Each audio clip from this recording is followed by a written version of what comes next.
Bien, en esta parte nos proponemos empezar a ver cómo hacer para que el perceptrón simple, nuestro primer modelo de neurona, aprenda solo. Que yo le muestre ejemplos y solo encuentre el valor de los pesos sinápticos en última instancia, que es lo que determina cómo se va a comportar esa neurona. Entonces vamos a empezar con un algoritmo intuitivo, algo sencillo. Lo primero que se hace en el entrenamiento de todas las redes neuronales prácticamente es inicializar con algún valor al azar pequeño los valores de los pesos sinápticos. Por ejemplo, yo tiro un número al azar entre menos 0,5 y más 0,5, un número real cualquiera, y le pongo un valor al azar.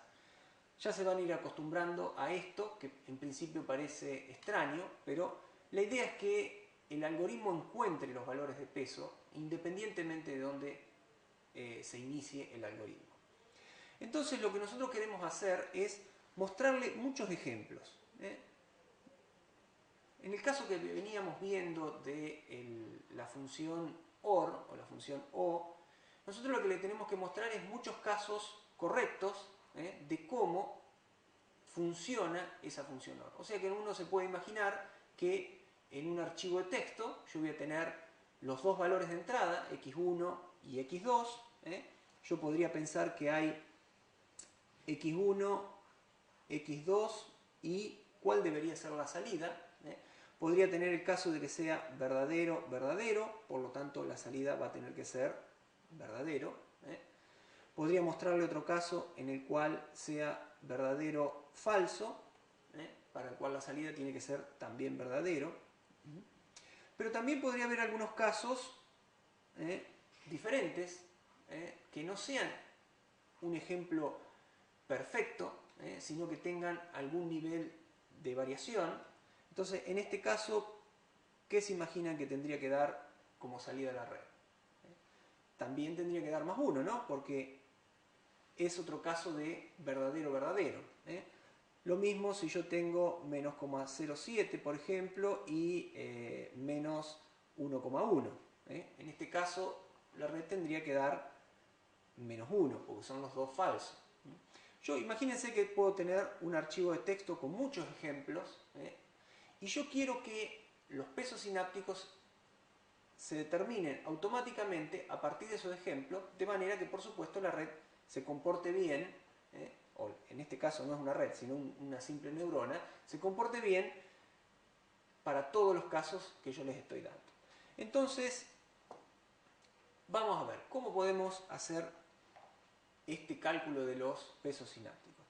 En principio, podríamos calcular para un ejemplo dado cuánto da la salida, y en caso de que la salida sea correcta, supongamos que entra más 0,9 y más 1,1 y los pesos esos sinápticos al azar que pusimos hacen que la salida sea más 1, entonces la idea es no tocar nada. Es decir, esto se conoce como principio de mínima perturbación. Si la cosa está bien, no cambio nada, lo dejo como está, no modifico nada. Ahora bien, supongamos que la salida es incorrecta, que yo le di más 1 y me dio menos 1, porque esos pesos que pusimos al principio, como son cualquier cosa, dan mal. Entonces ahí sí nosotros lo que tenemos que hacer es modificarlo de alguna manera. Y en este paso nosotros lo que vamos a hacer es una penalización. O sea, vamos a tratar de modificar los pesos sinápticos en el sentido opuesto al que contribuyeron para que la red se equivoque, o para que la neurona se equivoque. Si contribuyeron de manera positiva y tenía que dar un resultado negativo, entonces tenemos que hacer los pesos más negativos. Si contribuyeron de manera negativa, eran pesos negativos, pero la red tenía que haber dado un resultado positivo, tenemos que tratar de que esa suma ponderada ahora sea más cercana a algo positivo. Para eso podemos poner un poquito más de formalidad. Fíjense que acá simplemente lo que cambié fue cómo obtenemos la salida de la red. ¿Se acuerdan que era un producto interno? Acá lo que incorporamos fue esta n, que es la iteración en el proceso de aprendizaje. Ustedes lo pueden ver como cada vez que le muestro un ejemplo, se va a dar una iteración en este punto 2 y cada ejemplo va a aprender un poquito más. Entonces esa n indica qué número de iteración tenemos en el proceso de aprendizaje. Para cada iteración está la función no lineal que se aplica sobre el producto interno entre los pesos y las entradas. Habíamos dicho que si la salida de la red neuronal es igual a esta salida es la salida deseada, o sea, la salida que dice en el archivo que es la correcta, entonces no hacíamos ningún tipo de cambio. Dejábamos los pesos sinápticos tal cual están. Para analizar el caso en que haya un error, es decir, que la salida de la red neuronal es distinta de la salida deseada, de la correcta, vamos a suponer como primer ejemplo que todas las entradas son positivas. Esto simplemente con fines didácticos. Por supuesto, las entradas pueden tener cualquier valor, positivo, negativo, cero, el que sea. Pero vamos a suponer por un instante, vamos a imaginarnos que las entradas son positivas. Por ejemplo, más 0,8 y más 0,9. Este es el vectorcito X de entrada. Supongamos que ahora la salida de la red fue más 1. Pero la salida correcta que tendría que haber dado, evidentemente no sería el caso del OR que estábamos analizando antes, la salida correcta debería haber sido menos 1. Eso es lo que me dice el archivo de entrenamiento, ese archivo que nosotros armamos y que dice las características que tiene que dar la salida. En ese caso, nosotros tenemos que pensar de que si la salida fue más 1 y la salida correcta era menos 1, la suma ponderada de los pesos por las entradas tiene que hacerse más negativa para que no pase el umbral de 0 y de esa manera la salida se haga negativa, que es lo correcto, lo que tendría que hacer. Entonces, la propuesta es, restemos acá a lo que tenía originalmente el valor de los pesos, restemos una proporción de las entradas que entraron. Si las entradas, como habíamos dicho, eran positivas, esta proporción podría ser un valor como por ejemplo 0,1, le vamos a quitar a los pesos 0,1 por ese vector de entrada.